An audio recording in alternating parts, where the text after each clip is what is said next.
Hello everyone, once again a very warm welcome to my YouTube channel History with Srish Pandey. और सिंधु घाटी सभ्यता का एक वीडियो बच गया था, अभी इसके बाद भी दो वीडियो आएंगे जिसमें नगर नियोजन और उसके वजह क्या है कि किस वजह से सिंधु घाटी सभ्यता ख़त्म हुई। तो इस वीडियो में हम नगर नियोजन, सामाजिक सभ्यता, धार्मिक सभ्यता, उसके जो है लिपि क्या थी, इन सब चीज़ों पर थोड़ा बहुत बात करेंगे जो एग्ज़ाम के परिदृश्य से महत्वपूर्ण है। तो इसके पहले के जो सिंधु घाटी सभ्यता के वीडियोस हैं वो आप मेरा जब यूट्यूब चैनल सब्सक्राइब करेंगे तो वहाँ पर आपको मिल जाएगा, और उसका जो लिंक है वो मैं डिस्क्रिप्शन में डाल दूँगा।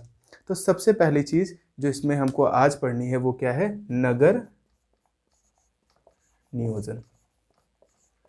सबसे पहला टॉपिक क्या है हमारा? नगर नियोजन। तो नगर नियोजन अपने समकालिक सभी सभ्यताओं में सबसे ज़्यादा बेहतरीन नगर नियोजन अगर किसी भी सभ्यता का था तो वो किसका था? सिंधु घाटी सभ्यता का। जो जल निकासी व्यवस्था थी और नगर नियोजन व्यवस्था, यानी कि किस तरह से बिल्कुल एकदम प्लान्ड वे में इन्होंने अपने जो सिटीज़ बसाई थी वो एकदम प्लान्ड वे में बसाई थी। और ये दुनिया की उस समय की जितनी भी समकालिक व्यवस्था थी, जितनी भी समकालिक सभ्यताएं थी, सब में उत्कृष्टतम मानी जाती है। तो सबसे पहली चीज़ क्या है, इसकी विशेषता क्या है? इसकी जो नगर नियोजन की विशेषता है वो सबसे बेहतरीन मानी जाती है। दूसरा, उसका आकार कैसे था या किस तरह की व्यवस्था थी? तो वो एक जाल नुमा पद्धति। ये प्रश्न कभी कभी पूछा जाता है कि जो सिंधु घाटी सभ्यता की नगर नियोजन व्यवस्था है उसकी वो पद्धति कैसी है? तो जाल नुमा पद्धति है। मतलब कुछ ऐसा, सड़कें ऐसे आएंगी, फिर ये एक दूसरे को समकोण पर काटती हुई कुछ इस तरह से, और ये सभी नगर एक बराबर भागों में बांट रहे हुए होते थे। तो ये एक नगर नियोजन की जो इनकी व्यवस्था थी वो कुछ ऐसी थी। ठीक। दूसरी चीज ये है कि पूरी सिंधु घाटी सभ्यता के जितने भी नगर हैं कहीं पर भी मंदिर के अवशेष प्राप्त नहीं होते हैं। मंदिर के अवशेष प्राप्त नहीं होते। हाँ, एक स्तूप का अवशेष जरूर प्राप्त होता है। स्तूप का अवशेष प्राप्त होता है, लेकिन स्तूप का जो अवशेष यहाँ पर प्राप्त होता है वो कुषाण कालिक माना जाता है। यानी वो अवशेष कब का माना जाता है? कुषाण कालीन माना जाता है। हमने इसके पहले के वीडियोस में मैंने आपको बताया था कि जो है अग्निकुंड और हवन कुंड के साक्ष्य हमको मिले हैं, लेकिन मंदिरों के साक्ष्य हमको कहीं पर भी नहीं मिले हैं। ठीक है, तो ये पहला टॉपिक हो गया। दूसरा, मैंने आपको बताया था, अगर आपको याद हो या आपने मेरे वीडियोज अगर पहले देखे हैं, नहीं देखे हैं तो आप देख लीजिएगा, जरूर देख लीजिएगा। तो मैंने आपको बताया था कि सिंधु घाटी सभ्यता के जितने भी नगर हैं उन सब में लगभग किलेबंदी की गई है। मतलब पूरा जो नगर है उसको एक बड़ी दीवार से चारों तरफ फोर्टिफाइड किया गया था, किलेबंदी की गई थी। इसका उद्देश्य क्या था? फोर्टिफाइड का जो उद्देश्य, फोर्टिफिलिंग जो उन लोगों की थी, जो फोर्टिफिकेशन किया था, उसका उद्देश्य था, ये बिल्कुल नहीं था कि वो शत्रुओं के आक्रमण से खुद को बचाना चाहते थे। बिल्कुल भी ये उद्देश्य उनका नहीं था किलेबंदी का। उनका जो किलेबंदी का उद्देश्य था वो जो है लुटेरे होते हैं। तो किलेबंदी का उद्देश्य क्या था?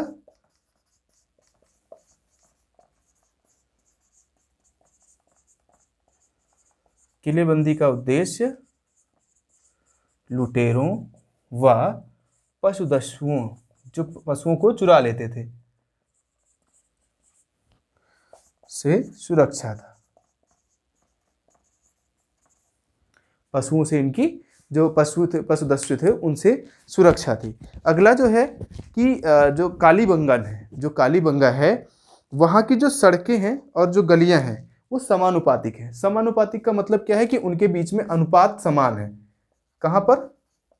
कालीबंगा में। ये विशेष है इसलिए बता रहा हूँ क्योंकि कालीबंगा में ही ऐसा मिला है। कालीबंगा की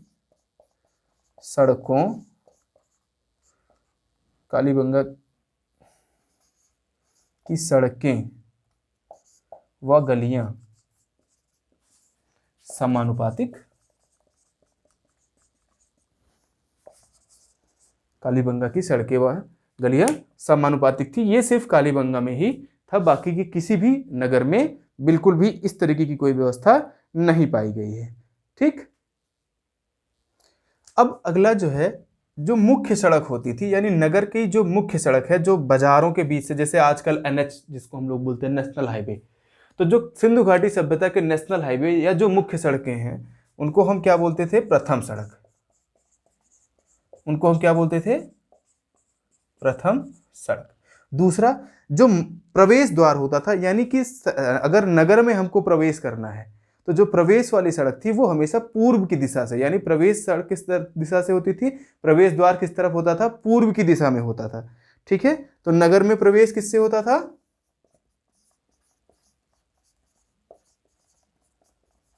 पूर्वी सड़क से।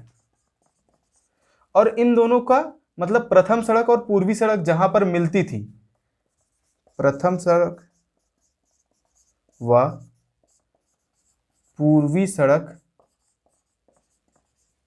के मिलने के स्थान को,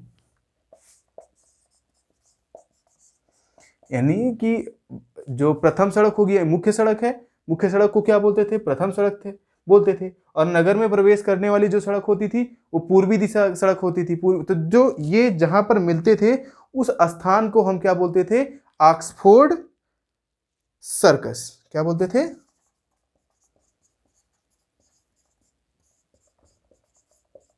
ऑक्सफोर्ड सर्कस। इस स्थान को हम ऑक्सफोर्ड सर्कस के नाम से जानते थे। तीसरा, अगला पॉइंट क्या था? अगला जो पॉइंट है वो जल नियोजन को लेकर है, यानी कि घरों से जो नालियां बहती थी, जो घरों की नालियां होती थी, वो जो शहर की मुख्य नाली थी उसमें जाकर मिलती थी। तो घरों से जल निकासी नालियों द्वारा होती थी तथा मुख्य नालियों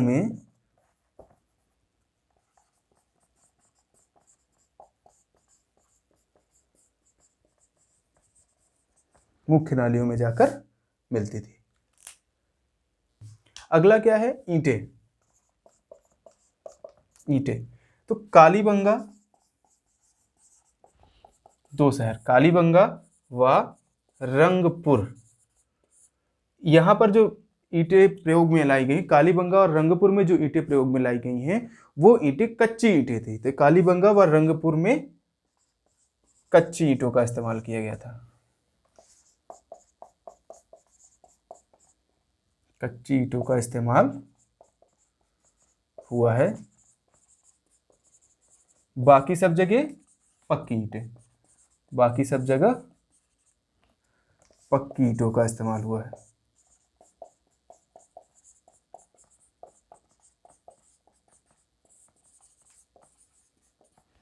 और ईंटों का आकार क्या होता था? 4:2:1। 4:2:1, यानी कुछ ऐसे आकार में ईंटें होंगी। ठीक, तो ये क्या होगा? जो इसकी ये है, ये 1, ये 2 और ये 4, ये 1, 2 और ये 4।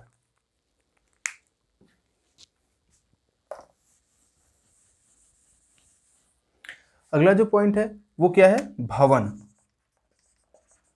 भवन में कई प्रकार के भवन थे, जैसे एक सामाजिक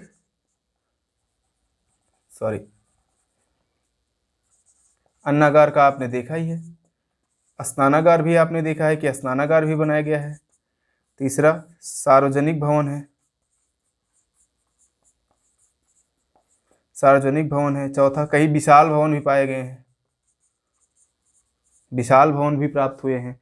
ठीक, और इसी तरीके से आवासीय भवन भी हमको मिले हैं, जहां पर एक ही जगह पर बहुत सारे लोग, जैसे आजकल फ्लैट वगैरह बना के रहते हैं ना, वैसे ही। मतलब जिस सभ्यता में हम आज जी रहे हैं, भले ही यहाँ की नगर नियोजन की जो प्रणाली है वो बहुत अच्छी ना हो, लेकिन आज के 5000 साल पहले हमारे पूर्वजों ने जो नगर नियोजन की व्यवस्था दी है, अपने समय में वैसी नगर नियोजन की व्यवस्था दूसरी नहीं हुई है। वो क्या है? राजनैतिक व्यवस्था है। अच्छा, इसी में एक पॉइंट और है, प्रश्न पूछा गया है कि जो घरों के दरवाजे हैं, ये प्रश्न पूछा हुआ है घरों के दरवाजे गलियों में खुलते थे। गलियों में खुलने से मतलब ये है कि जो मुख्य सड़क है, जो मुख्य सड़क है उस तरफ घरों के दरवाजे नहीं खुलते थे। ठीक।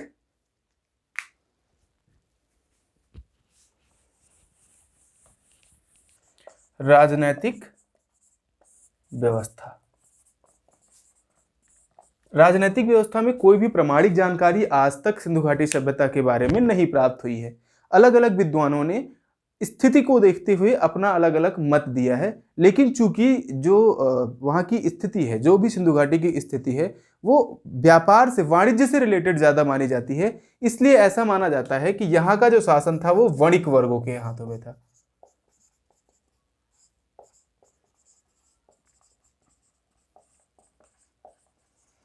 परंतु इसमें भी कई विद्वानों का, कई सारे अलग अलग जो हिस्टोरियंस हैं, उनका अपना मानना अलग अलग है।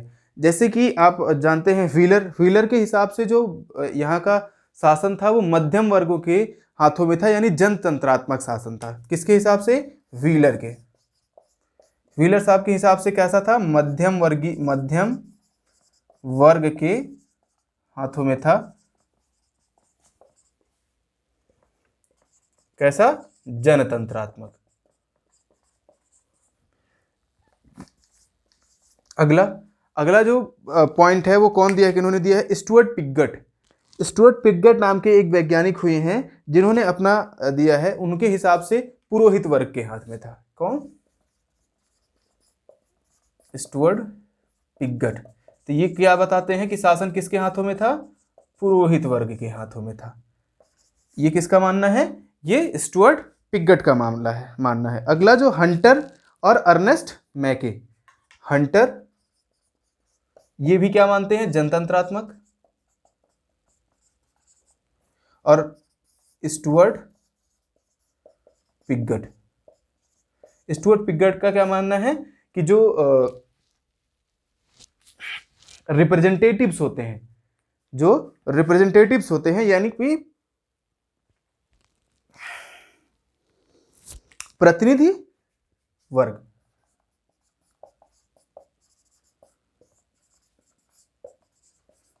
जो शासन था वो किसके हाथों में था? प्रतिनिधि वर्ग के हाथों में था। ठीक। तो ये हो गई उस समय की राजनीतिक व्यवस्था।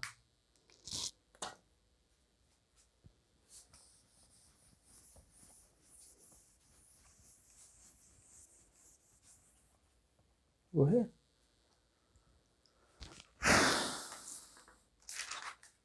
सामाजिक जीवन। तो सामाजिक जीवन कैसा था? मातृसत्तात्मक था। यानी कि मातृसत्तात्मक यहाँ का जो समाज था वो कैसा था? मातृसत्तात्मक समाज था। यानी यहाँ माता की पूजा की जाती थी। जो पृथ्वी देवी भी है, जिनको उर्वरा की देवी माना जाता है, इसकी भी पूजा यहाँ पर की जाती थी। दूसरा पॉइंट यह है कि अनेक वर्गों में समाज बटा हुआ था। समाज अनेक वर्गों में बटा हुआ था, जैसे कि पुरोहित हो गया, और शिल्पकार हो गए, है ना, कुम्हार हो गए, कुछ जो प्रशासनिक वर्ग के लोग थे वो हो गए, कुछ जो बाकी काम करते थे, व्यापार और वाणिज्य का काम करते थे, वो लोग हो गए। तो इस तरह से समाज अलग अलग वर्गों में बांटा गया था। ठीक। मनोरंजन के लिए ये लोग क्या करते थे? मनोरंजन के लिए पासे का खेल, नृत्य, पशुओं की लड़ाई, ईटीसी, यानी कि आदि आदि और भी चीजें थी जो इनके मनोरंजन के प्रमुख साधन थी। अगला जो टॉपिक आता है वो क्या आता है? धार्मिक जीवन। अगला टॉपिक क्या आता है? धार्मिक जीवन। तो पहले ही बता दिया गया है कि मातृदेवी की पूजा की जाती थी। ये मैं आपको पहले भी बता चुका हूं।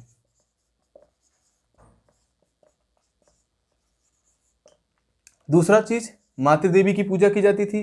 दूसरा जो मुख्य पॉइंट है वो क्या है कि पशुपतिनाथ,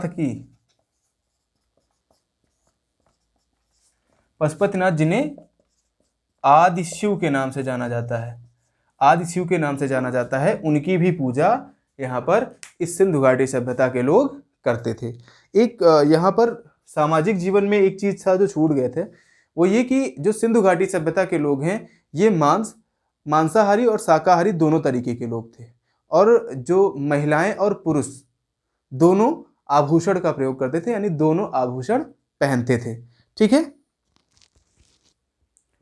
किस तरीके के धार्मिक चिन्हों का हमको यहाँ पर साक्ष्य मिला है? तो धार्मिक चिन्ह कौन कौन से हैं? स्वास्तिक,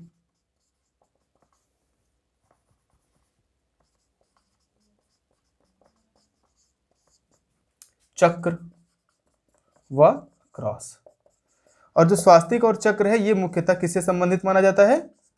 सूर्य पूजा से संबंधित स्वास्तिक व चक्र को माना जाता है। तो ये तीन प्रमुख चिन्ह हैं जो जिनको आप कह सकते हैं कि ये धार्मिक चिन्ह हैं जो इस सभ्यता के लोगों में प्राप्त हुए हैं। अगला जो टॉपिक आता है वो किसका आता है? कृषि का आता है। अगला टॉपिक किसका है? कृषि का। कृषि तो जब नदियों में बाढ़ आती है तो नदियां अपने साथ जो है कुछ मिट्टी गाद लेकर आती हैं जो बहुत ही उपजाऊ होती हैं। तो जैसे ही बाढ़ का पानी उतर जाता था तो ये वहां पर अपने जो फसल होती थी, जो बीज होती थी, उसको बो देते थे और अप्रैल और मई के महीने में इसको काट लेते थे। तो इस तरह से मुख्यतः जो फसल है गेहूं और जौ, यानी मुख्य फसल क्या है? मुख्य फसल गेहूं व जौ, ये मुख्य फसल है। कुल मिला के 9 तरीके की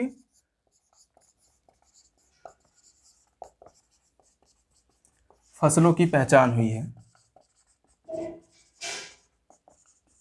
कौन कौन से? गेहूं, जौ, चावल, तिलहन, तरबूज।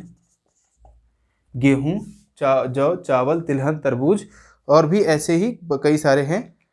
मटर, ठीक है, राई, मटर, राई आदि।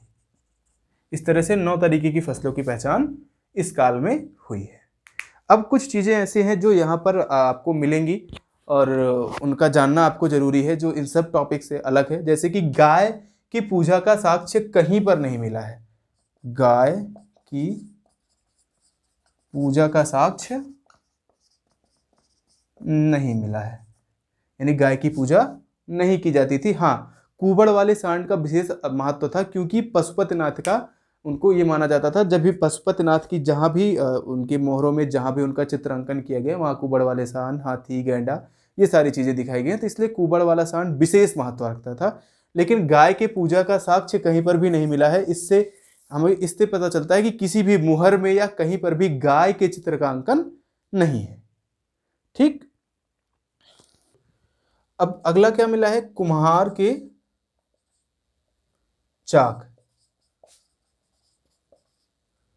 कुम्हार का चाक मिला हुआ है, यानी कुम्हार के चाक का साक्ष्य यहां पर प्राप्त हुआ है।